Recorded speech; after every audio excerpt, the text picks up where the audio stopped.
Hi! Welcome to Let's Go Kickass today. I'm your host, Vicky Carter. This is a monthly podcast where I chat to inspirational people from the fields of music, adventure and culture. People who basically are really kicking ass and making their own rules in life. So if you want to feel empowered and inspired, you've come to the right place. In this episode, I chat to singer-songwriter, recording artist and dancer Drea about sexual assault and how she's overcome her own traumatic experiences.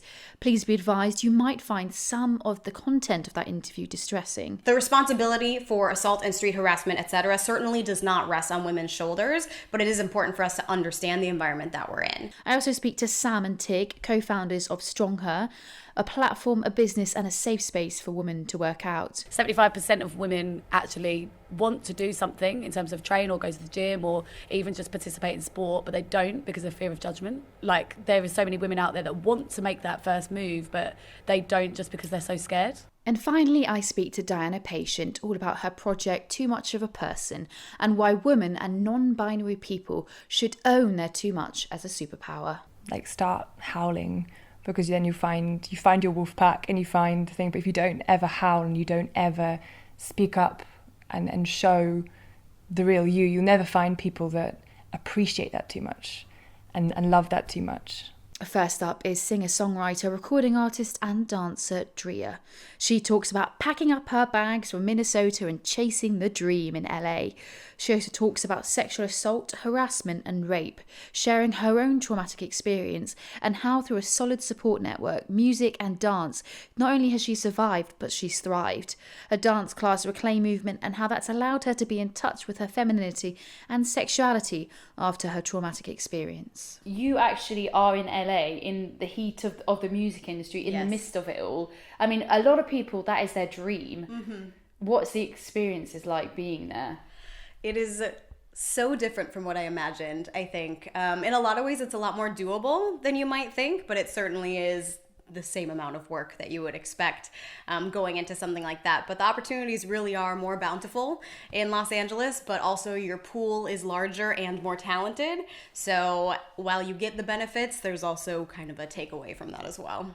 It must be really tough. Like, it is fierce competition. Like, when I've been there before, I kind of felt the energy in the air that everyone really wanted it really badly. Yes. But you've been making music since you were 7. I mean, what inspired you to keep pushing this medium? So music was never really the plan, actually. So it's definitely been a little bit of a ride for me. I went to college. I got my undergraduate degree in women and gender studies. And from there, I just started writing a lot of music once I turned in my dissertation. So I figured I would take some time in Minneapolis, where I'm from, in Minnesota, and I would start kind of seeing where the music could lead in a year or so. And when I did that, the doors kept opening, and it finally got to a point where either I could stay in Minneapolis or I could just go for it and go to LA.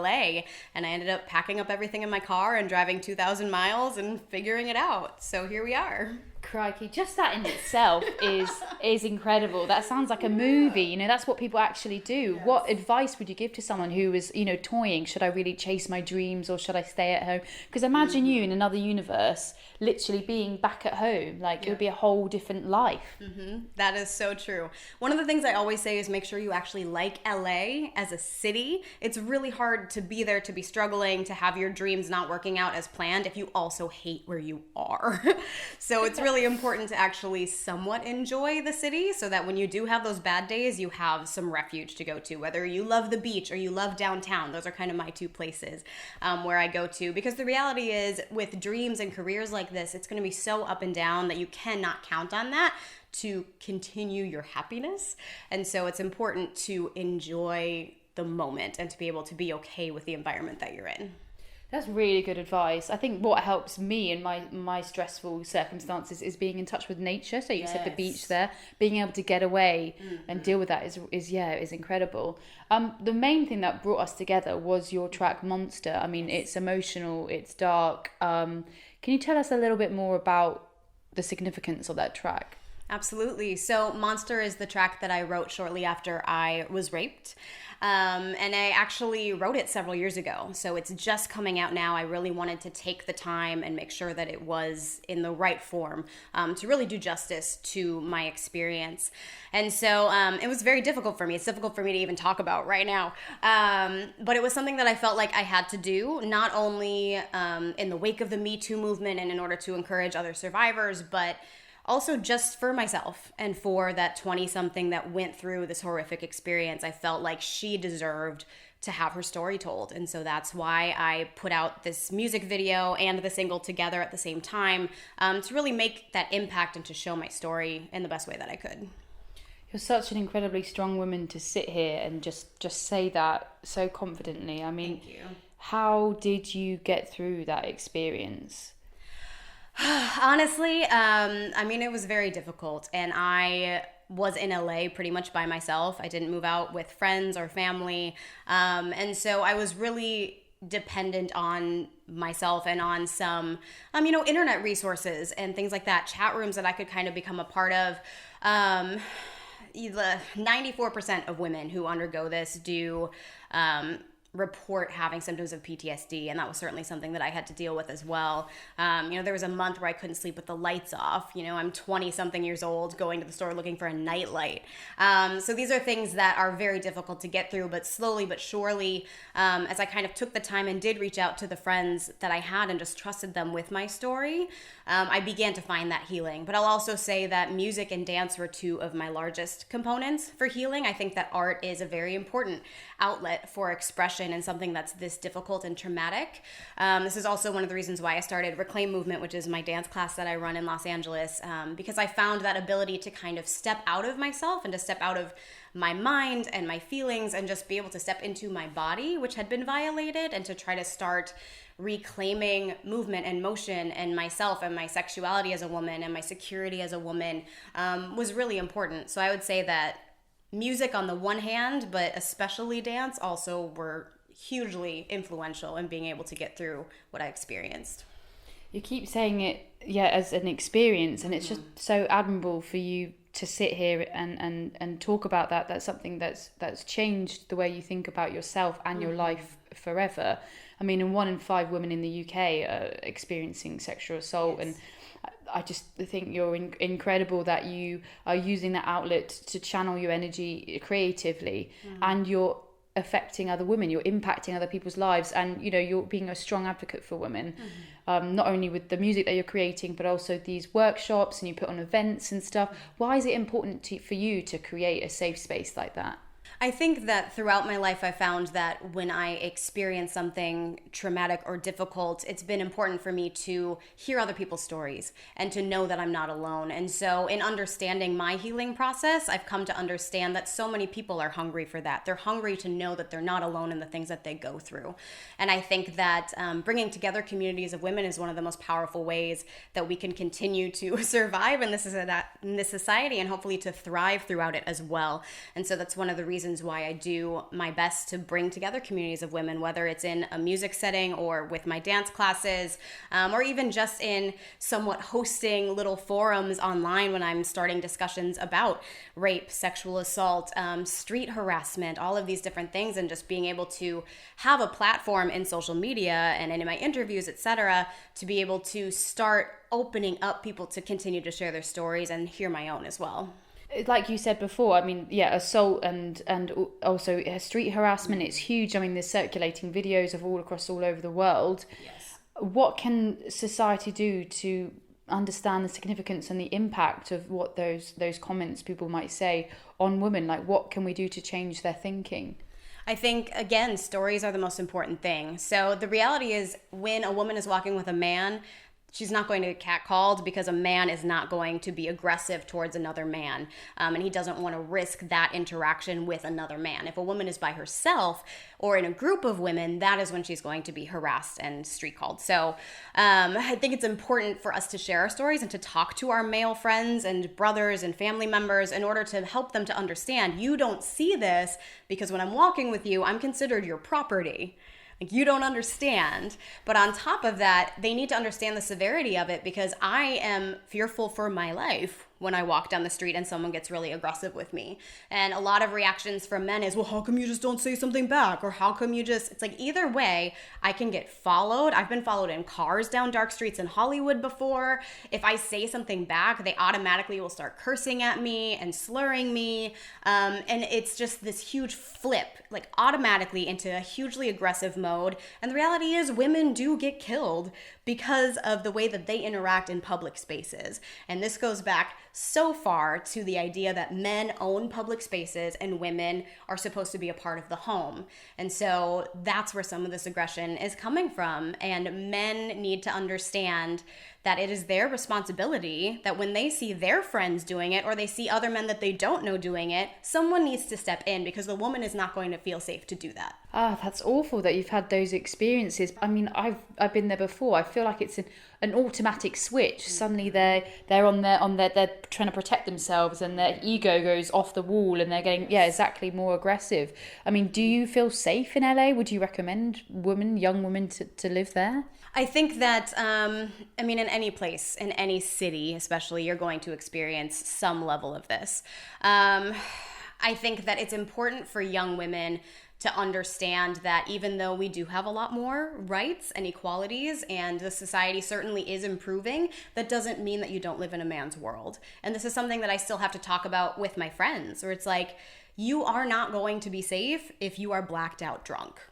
That is not putting yourself in a safe situation. The responsibility for assault and street harassment, etc., certainly does not rest on women's shoulders, but it is important for us to understand the environment that we're in. I think, I've felt safe in Los Angeles. There's always a lot of people around, for example, and it's just about knowing where to go, like in any city, and trying to be with someone, but I think it's so important for women to understand that you do have to stay in control of your own body and be aware of the substances that you're consuming and who you're consuming them with. Because the reality is a majority of rapes do occur with someone that you know. And I can say for certainty that I would not have been in my situation if I hadn't been drunk. That does not make it my fault. But he never would have tried anything if I hadn't been incapacitated. And that's why he continued to coerce me into drinking more. At the end of the day, I think that we obviously need to teach our sons to understand what consent is, and if you have to coerce someone, if you have to manipulate them, blackmail them, buy them more drinks, give them drugs, drug their drink, follow them home, if you have to do anything that is overly persuasive, it's not consent. I don't care what she actually says, it's not consent if you have to do those things. So that's important, but I think it is also important to tell our girls and teach them the world that they live in. You live in a dangerous world where things can happen to you, and it's important to understand that you are not responsible for those things, but you can save yourself some of the trouble by being more responsible in the substances that you consume. And exactly like you said, making sure who you're with and keeping tabs on all of that. Finally, what advice would you give to a woman or man? They've been through a traumatic experience. What advice would you give to them? I think that it's important to take things one step at a time. Things can get very overwhelming very fast. And when I have dealt with my symptoms of post-traumatic stress disorder and had anxiety, panic attacks, things like that, it's important to really ground yourself and to focus on what's directly in front of you and what's real, as opposed to getting reeled into the past. And that is what a lot of psychologists and therapists will recommend as well. You know, putting your feet on the ground, breathing, focusing on where you are, that you're safe. Those are very important things. I think also it's important to find a trusted person that you can talk to. I highly recommend therapy for people, especially who have experienced something that's this traumatic, but also just finding a close friend or someone that you can trust. Unfortunately, I think that a lot of people who know victims do not really know how to be the most helpful. And what I would say to those people is just to listen and just to be there, not to judge, believe them and believe their story. I think that culturally we automatically kind of fall into victim blaming, especially if it's a woman. But I think that it's important for those people just to know to sit and listen and to provide a safe space. And it's very important. There's a reason why I do every single one of my interviews for this podcast, Let's Go Kickass Today, in person, because then I get to meet the incredibly inspirational people. Hopefully not only does it inspire me, but also you as well. And Drea was no exception. She's smart, she's funny, she's talented, and I honestly believe that she has the power to change this world for a better place. It's awful that she's been through those traumatic experiences, and it's disgusting that it's still happening to women around the world. The more we talk about sexual harassment, assault and rape, the more it shines a light on just how wrong these actions are. And hopefully then we can change the world together for a better place. Here's Drea's song, Monster. The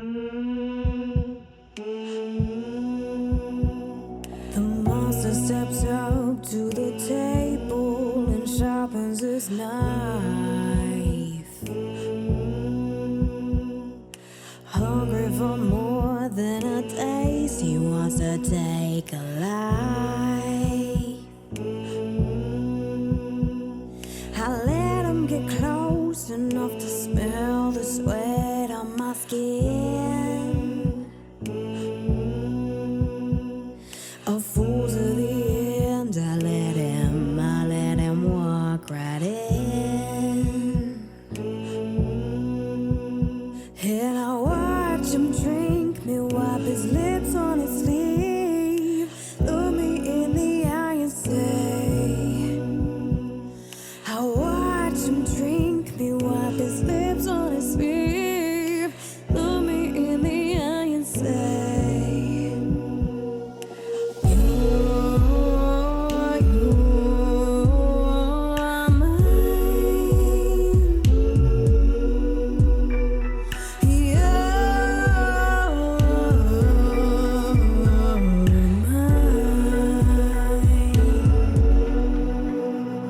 He's a ghost in the night, you never see him coming on. He's a snake in the grass, but I keep on running on. He'll run your train off the track if you don't heed this warning.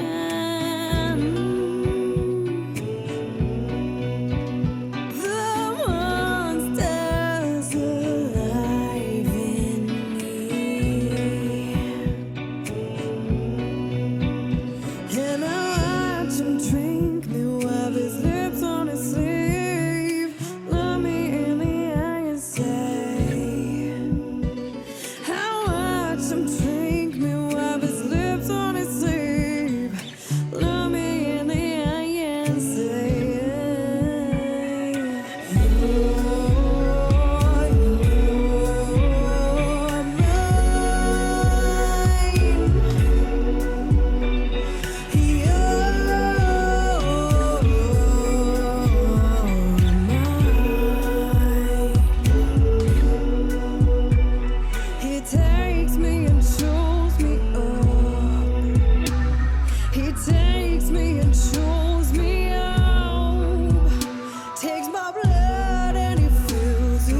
was Drea's song Monster. You can find out more about her music, her social media platforms on our website, dreaxmusic.com. That's DREAxmusic.com. Next up, I spoke to Sam and Tig, co-founders of StrongHer, a platform, a business and safe space to work out. They talk about the struggles that they felt as individuals and the problems they had working out and how they wanted to resolve this, about creating a safe space for all women, no matter what background, colour or age, to come and train together. They talk about combating fake fitness experts, how fitness is a trend nowadays, and really highlighting the authenticity of their ethos and work through that, as well as how fear and failure should be your best friend. I suppose the inspiration initially was actually from ourselves. We were the type of women that had no idea what to do in the fitness space.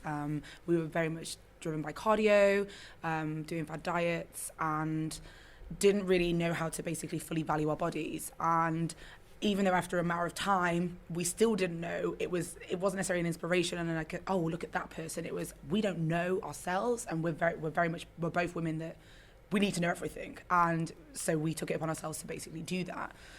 But then ultimately doing that, we realized that there's massive gaps where what we're taught and what women are taught, what the public is taught from the industry is actually really not necessarily true. So we were like, who's going to basically tell them apart from us two fools, basically. So we were like, right, we need to basically create something that's relatable, that's real, that people will be able to get on board with. And obviously we were both female trainers, and obviously we're both women. We could connect with women. We've been through that process. And it was from there, basically. So I wouldn't say it's an inspirational moment. It was literally like looking at what we were struggling with, what our problems were, and being like, every other woman feels the same way. And that's probably the best way that you can create a business. Like, look at a problem that you have and how you want to resolve it and go out and change it. So I think for us, that was it. 75% of women actually want to do something in terms of train or go to the gym or even just participate in sport, but they don't because of fear of judgment. And so it's just crazy that, like, there is so many women out there that want to make that first move, but they don't just because they're so scared. And so that's what we're like trying to break down. We're trying to get rid of that. There isn't any need to be scared.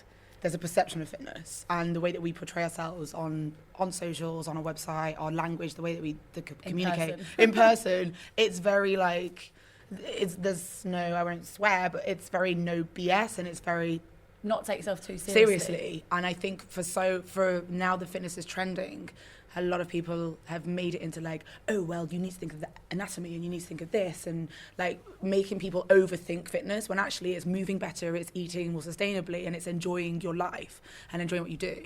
So I think that's how we are tackling it, like make it fun, make it relatable, and make it something you're going to enjoy. Make it simple. It doesn't need to be hard. Like, we had an event yesterday, and just the questions that were coming out they were so complicated, and we were like, it's really simple. You just don't need to overthink it. Yeah. Just exactly what Tig said. Move more, eat what you want, eat in proportion, and be happy. Yeah, one lady actually asked us, what type of crisps do we eat? Oh my God. Yeah, I know. And when do we eat them? And when do we eat them? And we've been like, I would eat them at 6 a.m. Like, I don't really like it's something like, and it's I think it's become so much like it's incredible that people are thinking about it, but it's almost like everyone's gone overdrive and overthinking it, and we're trying to be like, right, hold on a second.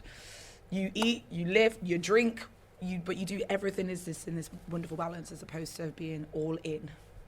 Is that why you want to create a woman-only gym, so it is a safe space? Because, I mean, there are times when I'm doing stuff at the gym and I have really no idea, and I feel I must be standing something wrong, or that's why I've got a sore muscle the next day. Mm-hmm. Is that why you've created a space like that? So then, yes, it's like, it's one element, but also there's like, let's just talk about one market. Muslim women don't have necessarily, there's only a handful of spaces in London, and so Muslim women, because of their faith, they can't train necessarily in a unisex gym, so they don't have anywhere to go. And we also want to be able to break down the barriers, so like even just things like childcare, like having a service that's there for women, that then, well, it just eliminates that barrier, so now you have no excuses to come in and start your journey.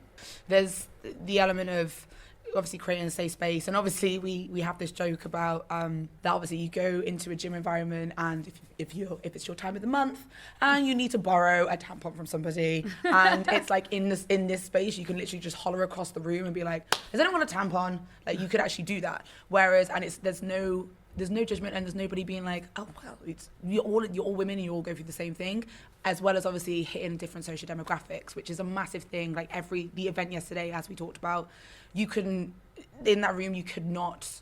It wasn't just for one demographic. It literally was the most eclectic bunch of women from age 20 to 51. Wow. 55. Was it 55? 55. Yeah.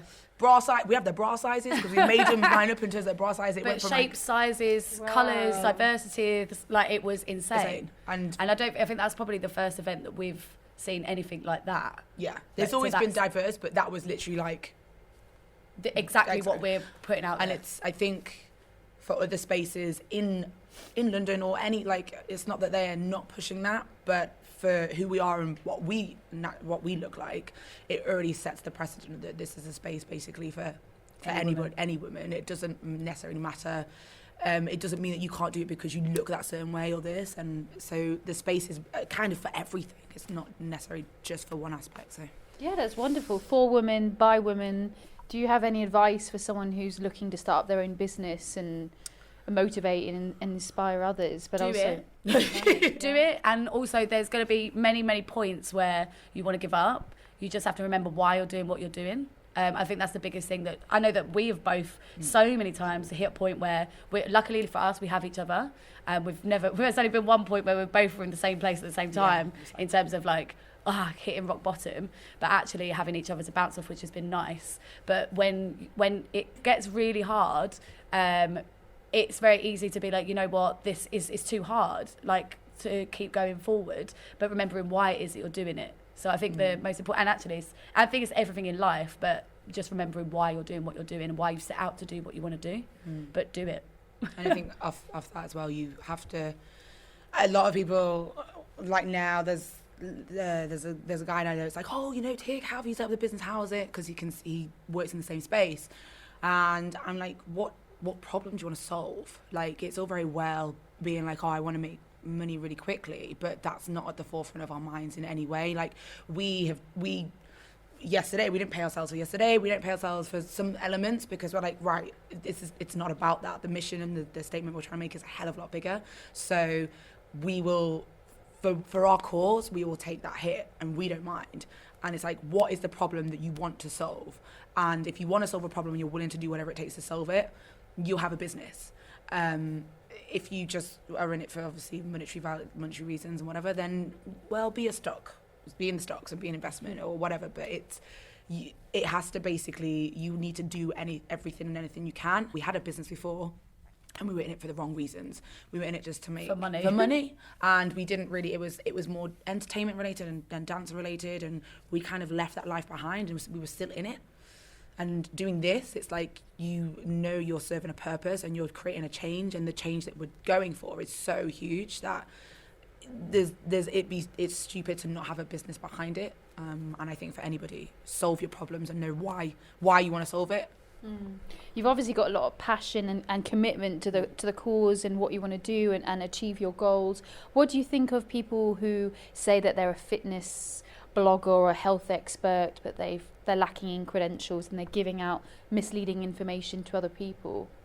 I think this is a lot of people now. I think because of the power, because everybody knows that fitness is a trend right now, everyone's trying to jump on the bandwagon and like become an influencer or like they're just trying to get their name out there, but by doing whatever it is. And that's basically what we're going against. Like we have so many people that have like, oh, we've seen X, Y, and Z on Instagram they've got 400,000 followers that are saying this thing.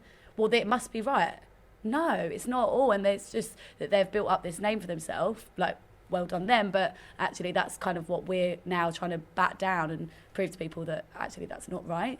I think that there's a lot of people out there now that are speaking up and trying to do what we're trying to do and trying to bat down people who are giving out constant misinformation. So it is growing and it's getting better, but a long way to go. Frustrating. It's a long way to go. Yeah, it's the people that do that and proclaim it. It's like we don't write on either one of our pages like we are fitness influencers, we are fitness bloggers. Like that's not. We are influential by what we do, but that's not even a title I would give for ourselves. Whereas people that go in and be like, I am this thing, they're in it for themselves, they're not in it for the consumers or whoever it is that's basically taking the information. So it's very like, because there's people that we know like that we have first-hand experience with where you're just like there's no words that you can say, but it's we appreciate you're trying to grow your brand, but you're growing it off the back of lies or something that you haven't actually experienced yourself. You've done a lot of reading or you've done a lot of this, but have you actually lived it, breathed it, worked through it? No. And I think that's for us, like we will never tell somebody something we don't know. We'll bring in somebody else. Yeah, and this is quite a common thing. Like if we don't know it, I'll openly say, I know Tig will, like I don't know the answer to that question. I'll find someone else that does know it, or I'll go away and I'll do a load of research to find out and get evidence for you. I'm not just going to give you an answer, because if it's not true, I've just given you false information. So, and I think they'll go like the Warrior Project is a simple project. It's a simple course. What we do is broken down because we're like, right, not that we don't have extensive knowledge, but it's like this is stuff that we actually really know inside and out. Like it was our lives before, and this is literally how we shifted our mindset and the way that we think and we believe. So we're gonna basically give it to you, and then you no longer would need to have to rely on anyone ever again, essentially. And if someone was listening to this and they were debating, and then in that large percentage of women, and they were debating about doing exercise, but they were held back by the insecurities or their fears, or they were thinking about joining one of your classes but wasn't sure, what would you say to them? Again, I said this yesterday, just do it. It's very easy for us to say that, but we did it at some point that we had to face a fear, and Tig always says like fear and failure should be your best friends, because you're already failing if you don't step forward and lean in and do it. Like you've already failed because you've not put yourself in that position. Whereas, and it is easier for me to say than for you to just do it.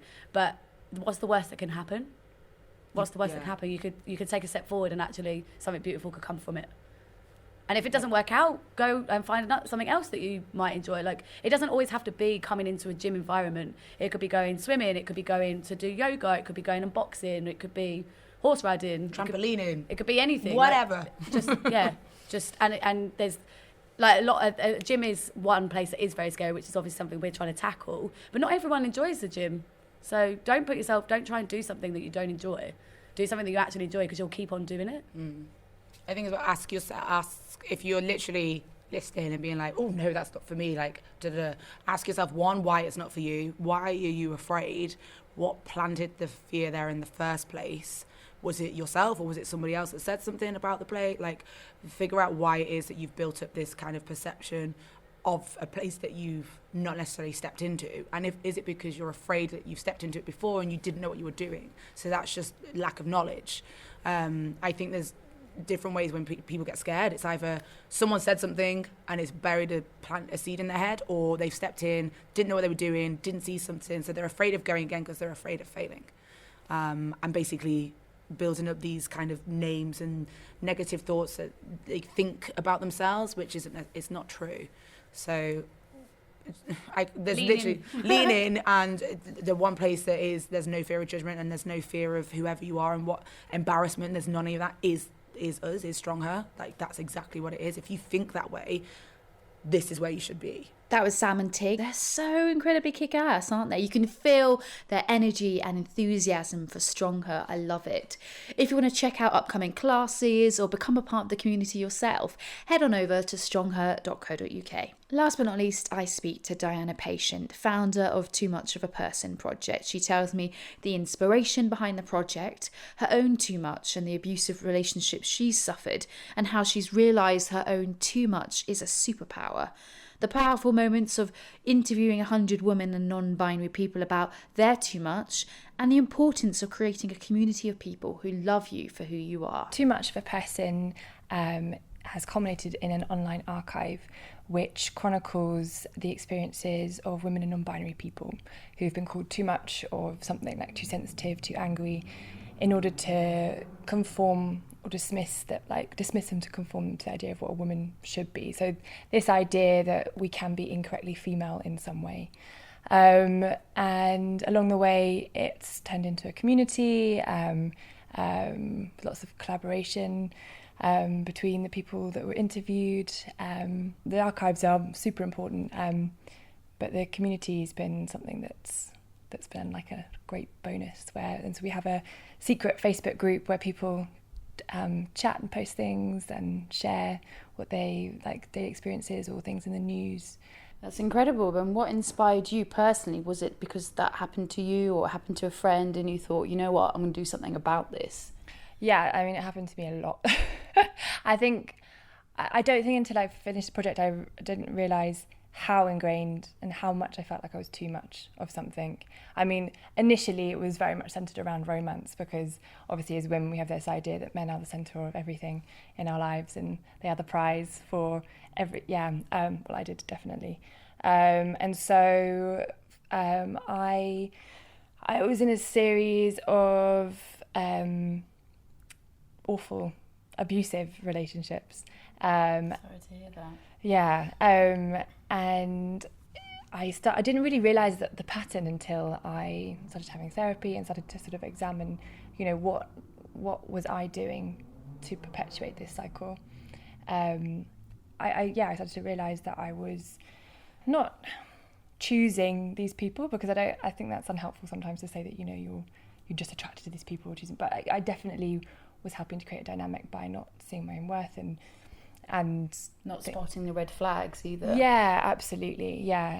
Even now, there's still red flags. I suddenly am discovering. Yeah, and I was often called too intense or too emotional or just too much, or like I think someone called me a storm. It's like the most pretentious too much. Oh my gosh.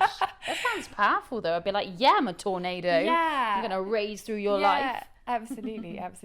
And I think I just felt I was compromising and bending and myself into things I wasn't, and obviously, you know, that was making me, you know, unhappy and confused, and I just lost a lot of my intuition and my gut, and also what made me, you know, like I think now special and interesting, and so I think I had an ex, and me and my friends were sitting and chatting about this, and I was like, yeah, I've started therapy to try and solve my issues so I can like be with him, and like we were just talking, and I was really like, you know, and then the drunker we got, I was just like, I'm just too much of a person, and then this just stuck among us, and then later I was like, you know what, I'm gonna see, you know, talking to people, you kind of, just amongst friends, you kind of realise that it's maybe a thing, and you think, well, it's just my friends, you know, the people I surround myself with.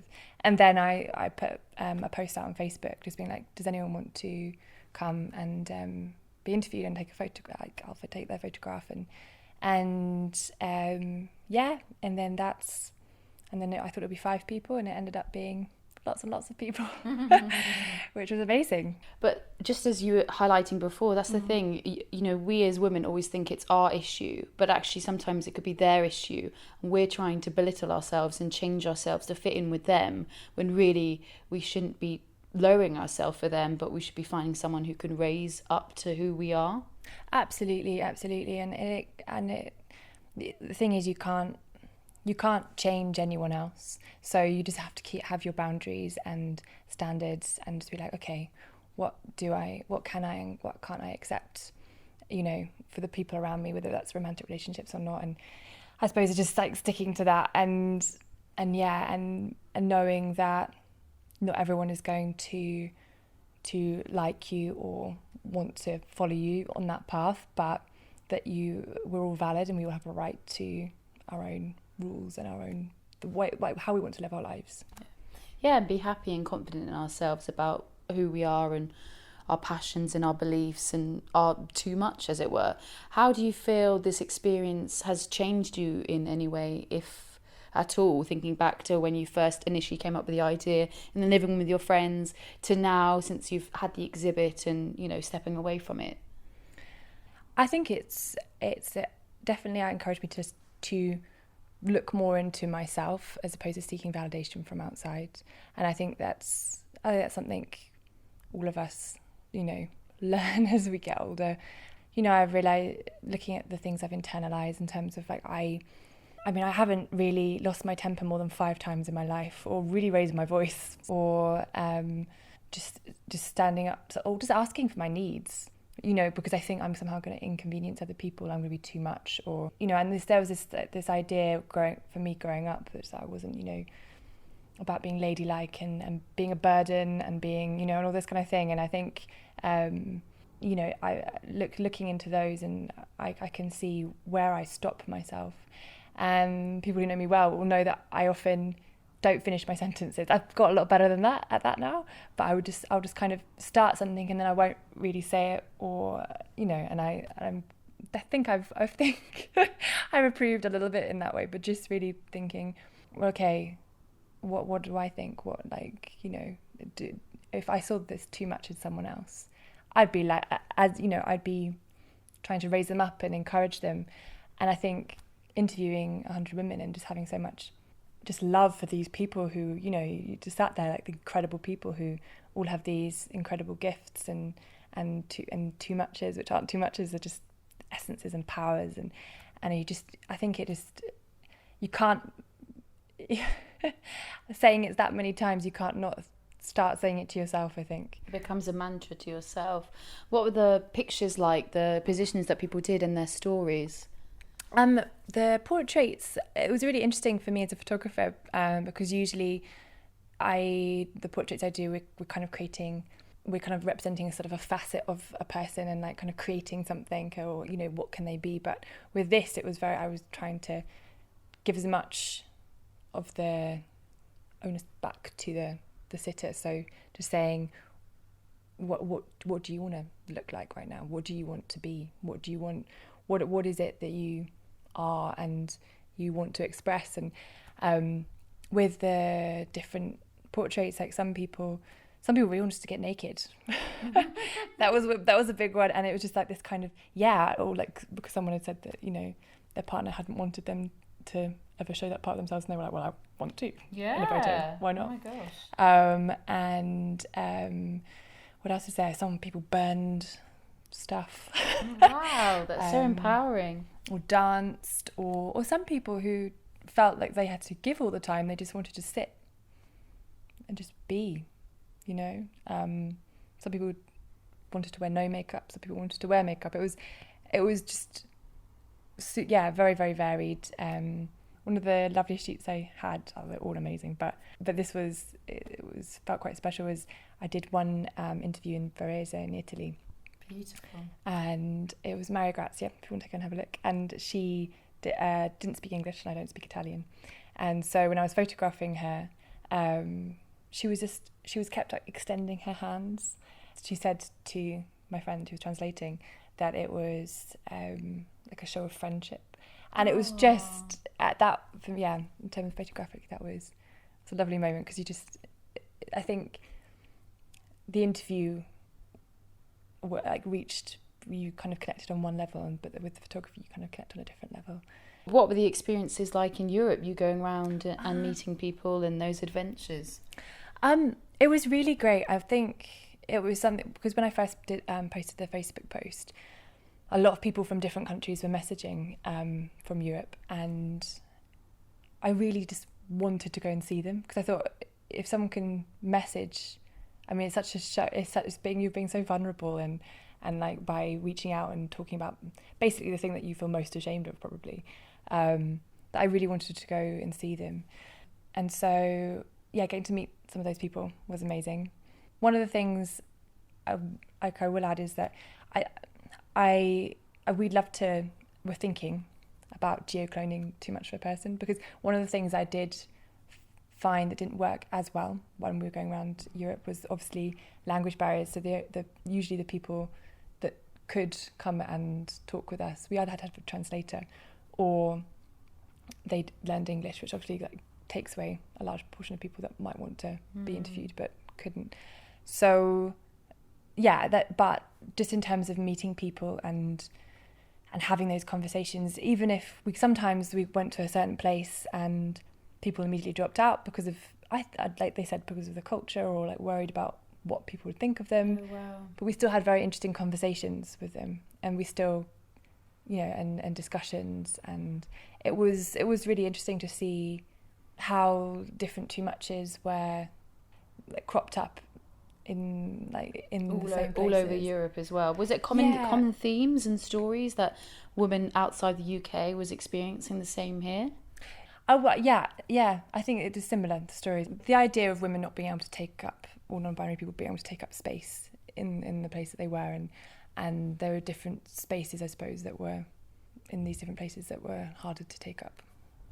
I guess it also depends, on different countries and public and private sphere, depending on their family or their relationship. I mean, I was one of those lucky people who were involved in the photo shoot, and looking back, it's been a year now since we photographed together, and then since the exhibit, and I feel that I've changed so much. Oh, really? Yeah, because the project allowed me to value my own too much, as it were, and appreciate them, and I started to really value my own personality and who I am, and which makes me and unique. So this last year, I've probably been the most appreciative of myself that I've ever been, which I think has been kickstarted from the project. So thank you, because I'm sure that's how other people responded. What have they said to you? That's amazing. I'm so happy. No, thank you. I think a lot of people, when they came to the exhibition and they listened to themselves being played as they were walking around, their voices. So whenever someone came, I tried to make sure that they were playing a little bit as they were walking around. Nice. That was during the day. But they all said, they felt like they were different people in these things. And I think sometimes saying the thing that you're most ashamed of out loud can make it fall away. And I've had moments like that in my life where I've said, okay, I don't think I'm very good at this, or I don't, or like a big one for me in the last year was like, I don't feel lovable. And just saying it out loud, and just having like a cry and like just like speaking it, it kind of takes away its power. So I think that's been something that a lot of people have talked about, like when you speak it out and when you commemorate it with something like a photo shoot, and also like sort of it being a valuable thing, because I think with these shameful things, we just think, one, that they're so inadequate that they don't even deserve our time to look at them. And so when you go, well, actually, this is something, and you give it a space, and you speak it out, you give it a space, it's shown as an important thing for us all to note and look at and learn from. I think that helps to go, okay, well, this thing I'm so ashamed of is really not that bad at all. What I think was another empowering thing was at the exhibit when, you just saw everyone all together and we were a collective community, and I think that was inspiring to be a part of. Finally, last question, if someone said to you, oh, I feel like I'm too much, what would you say to them? Take your too much and find the power in it, because we all have an aura or an essence around us, and people will be threatened by that, and they will see this too much and they'll think and if it doesn't work in their lives at the moment, or it makes them feel uncomfortable, or they're envious, or they're scared because they don't understand it, they will try and squash it, but that just shows that that's incredible power, and it's an incredible thing, and anything in life can be seen as terrible in someone else's opinion. So you just have to take this power and, as you said, own it and take responsibility to use it in whatever way you want. And when I say that, I don't mean you have to sacrifice your life to follow like a powered from like some sort of superhero or something like this. You can do whatever you want with it, but you know, make it work for you and love it, because no one else has it, not in the same way. And another thing I would say is that if you're feeling isolated and you're too much or being called too much, is like start howling, because then you find your wolf pack and you find the thing. But if you don't ever howl and you don't ever speak up and show the real you, you'll never find people that appreciate that too much and love that too much. That was Diana Patient, founder of Too Much of a Person project. Like I said in the interview, I'm incredibly blessed and privileged to have been a part of that project, because I walk away now looking back and reflecting and thinking I really am more accepting in myself and more confident in myself. So really, I can only thank you once again, Diana, for that. If you want to check out my story and 99 other people's, head on over to toomuchofaperson.com. Well, that's it. Thanks for listening to my 7th episode of Let's Go Kickass today. And thank you to my wonderful guests, Drea, Sam and Tig from StrongHer and Diana Patient from Too Much of a Person. Feel free to subscribe, comment, rate and share. I'm Vicky Carter, and keep kicking ass.